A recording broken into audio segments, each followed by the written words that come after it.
All right, today, Philly style cheesesteak mac and cheese, everyone. I'm here today with another Home Chef meal. This is just me organizing the ingredients. Just a reminder, in my house, a lot of times we do 4 servings, which is 2 separate bags from Home Chef. So you'll see I'm doing everything times 2 to make up 4 servings for my family.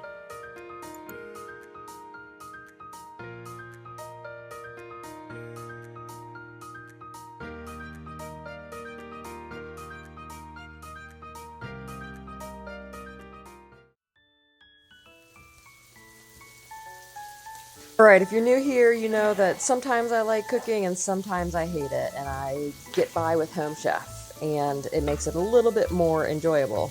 So what about you? Do you love cooking or hate it? Comment love or hate below, I want to hear about it. So right now I'm just cutting thin slices on the green onions, keeping the white part and the green part separate. The white part's going to go in with my hot ingredients here shortly, and then the green part will be for garnish later.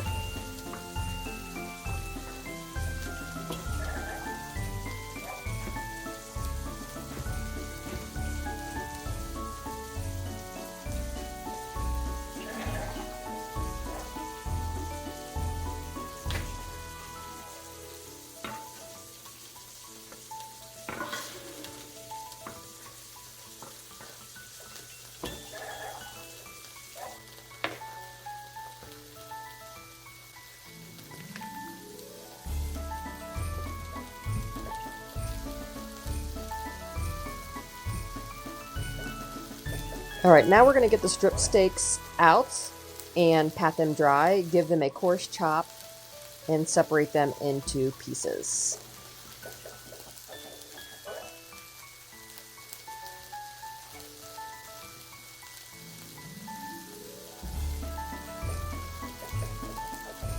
Mine's still a little bit frozen, but it'll cook up just fine. Wash my hands.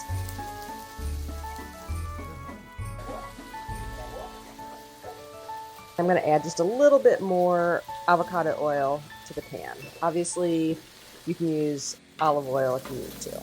And in goes the steak strips and the whites of the onions.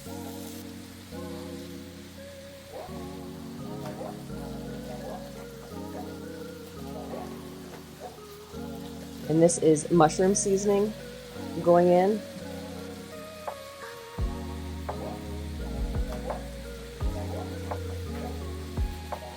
And then I will add a pinch of salt.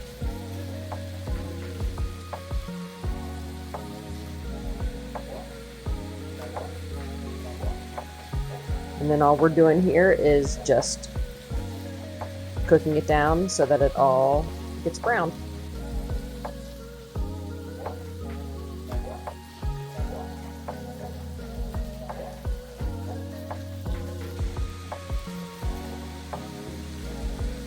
Alright, now we need a medium pot over medium heat. This is where we're going to do the mac and cheese part. I'm going to add the cream cheese, slices of Gouda, and white cheddar with a pinch of salt into a hot pot.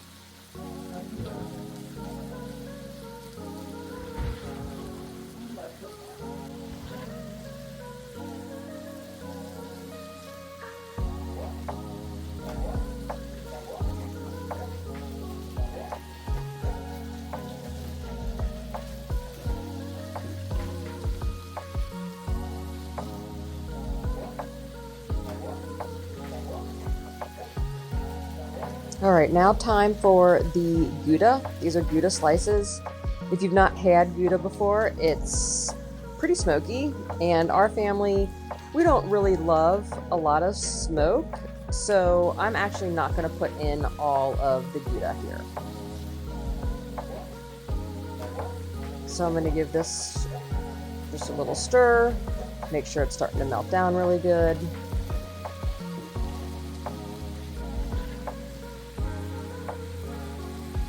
In goes the Gouda to start melting down. And again, I'm just doing less here, and that's what I love about Home Chef is you can adjust to your preferences, and it's super easy to do so. Again, checking my beef, making sure to get all that red out. It all is cooked down. And looks like it's melting down pretty good. I definitely don't want it to stick to the pan. And in goes the white cheddar.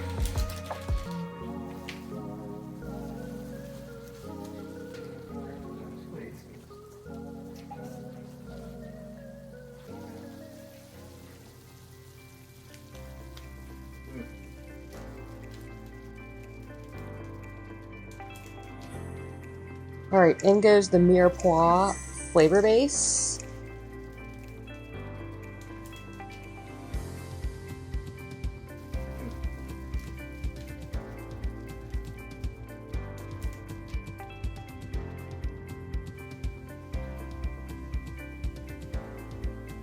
And then just adjusting my heat and just continually trying to stir the cheese down so it melts without sticking to my pan. A little salt.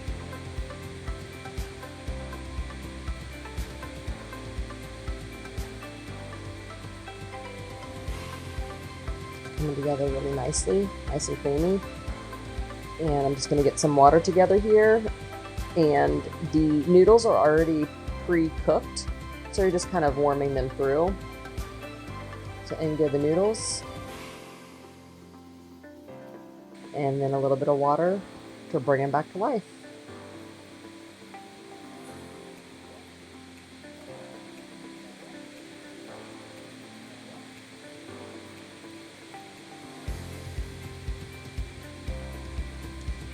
And here I'm just folding it in.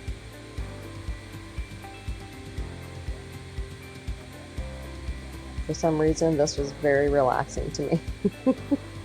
To get it all nice and fully coated with the cheese. It's really rewarding. That probably sounds super weird, but comment below if you know what I mean. Right now, I am improvising a little bit because I did a little bit less Gouda. I'm just kind of going back and forth. I've added a little bit more cream cheese that I had on hand, adding a little bit more water, and just working it all together to get to a consistency that I like. And now it's time to taste. All right, I felt like it needed just a little bit more salt and a few other things here. So doing a little bit more salt and pepper. Since we didn't have the Gouda, I'm just kind of making up. I'm improvising here, adding a little bit of Lowry's seasoning salt. And then a little bit of onion powder. All right, give it a little stir here, and it's coming together really nice. It's time to plate.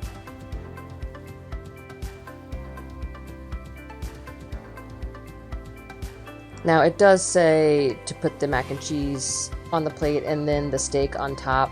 I'm doing it just a little bit side by side so everybody can adjust accordingly. Time for garnish. Delicious. Thanks for joining. Be sure to come back to see another one.